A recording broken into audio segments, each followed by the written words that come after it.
The Air Force Systems Command, Aeronautical Systems Division, on 27 April 1972, initiated contracts for modification of 8 Teledyne Ryan AQM-34G RPVs to BQM-34B configuration.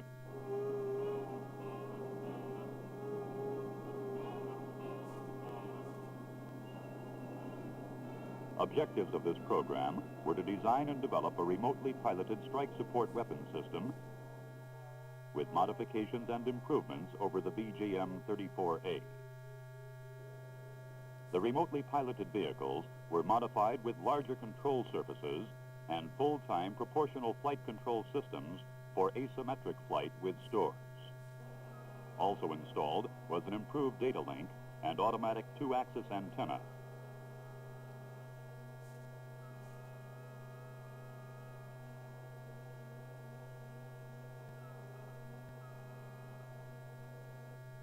Fuel capacity was increased to improve range, and a higher thrust J69T41A engine replaced the standard J69T29 engine. The BQM-34B has 2 nose configurations: the TV targeting system for the Maverick and stubby hobo weapons, and the laser target designator configuration for the Mark 81 self-propelled air-to-surface munition Spasm. The RPVs were transported by DC-130 to the 6514th Test Squadron at Hill Air Force Base, Utah, where assembly and system checkout were accomplished. Operational and instrumentation facilities were set up at the Dugway Proving Ground, Wendover Ranges. The BQM-34B flight test target area was laid out in a valley about 20 miles west of Michaels Airfield. Surplus Army trucks and tanks used as targets were spaced out along a 400-yard stretch of roadway. The RPV ground control van and other range equipment were located approximately 8.3 miles east of the targets. Ground control flight tests were conducted from this site. Air-controlled flights were conducted from the prototype Tactical Air Command DC-130 Strike Air Director. A standard MCGS RPV control van was modified for multiplex commands to accommodate proportional flight control.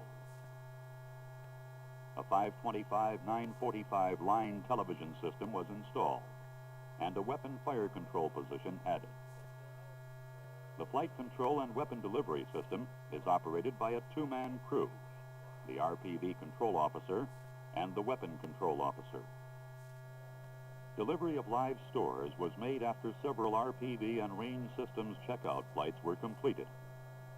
During the test program, 21 sorties were flown with both inert and live weapons. For the most part, mission profiles were basically the same.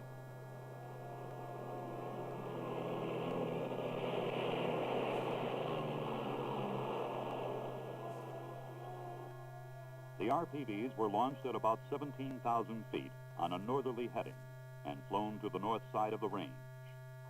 Here the RPV controller dives the RPV to mission altitude of about 1,000 to 2,000 feet and turns the RPV into the target area.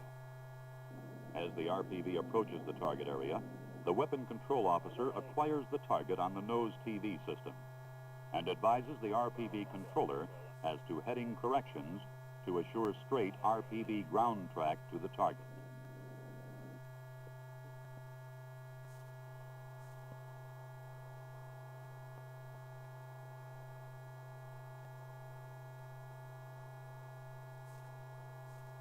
When the target has been recognized and verified and is in the weapon's firing box, the weapon control officer commands weapon launch.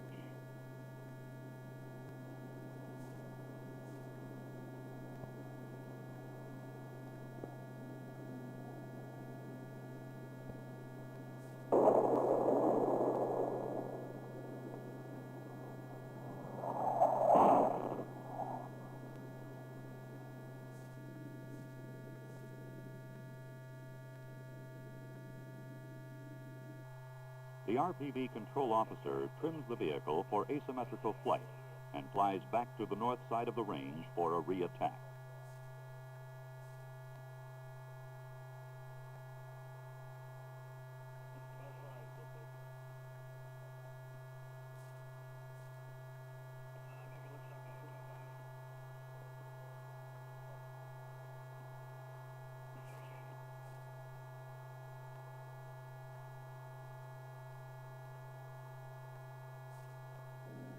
After the second weapon is launched, the RPV control officer climbs the RPV out and flies it to a recovery area.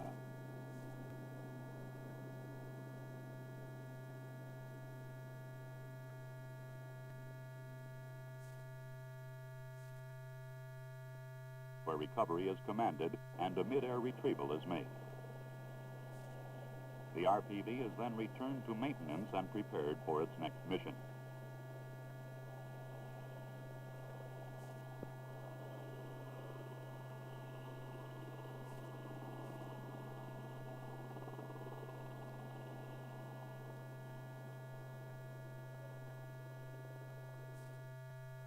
As a cost savings option, 14 weapons fired did not have live warheads.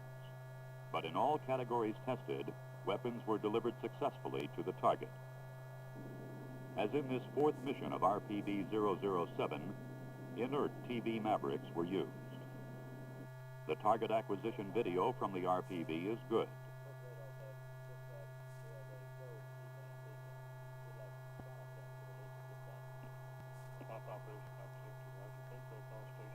And the target was recognized and verified by the weapon control officer. Number 1, the left-hand Maverick, is launched at 1,800 feet AGL.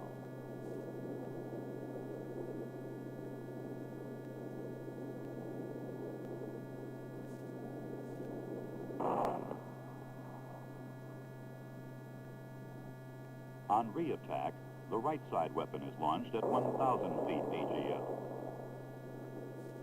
Both weapons scored hits on the target bank.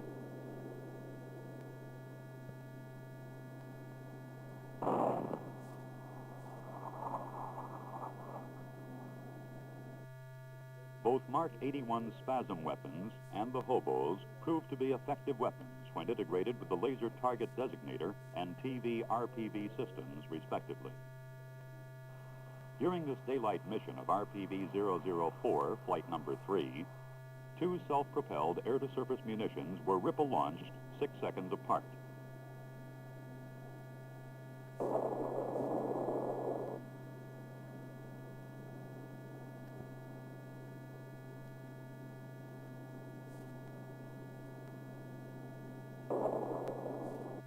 Using a ground laser to designate the target, weapon number 1 secured a direct hit. Weapon number 2 missed, being launched out of zone. Targets were impacted by both inert and live hobos. After successful inert missions, a live warhead hobo was delivered on 17 May 1974.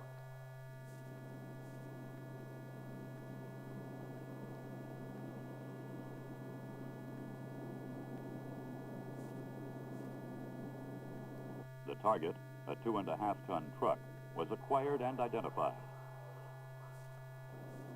The weapon launched into the firing box at 2,000 feet AGL and continued to a direct hit on the target.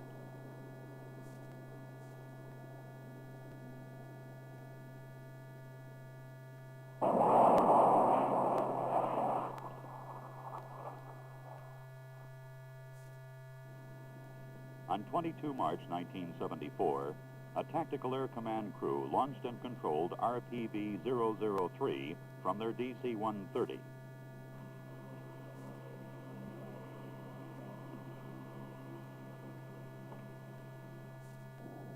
Firing a live Maverick weapon with a direct hit on another 2.5-ton truck target.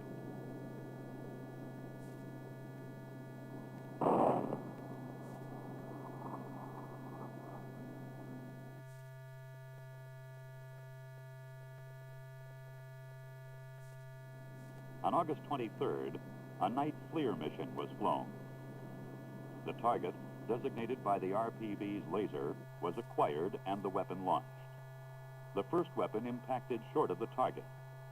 On re-attack, the second weapon hit its target area.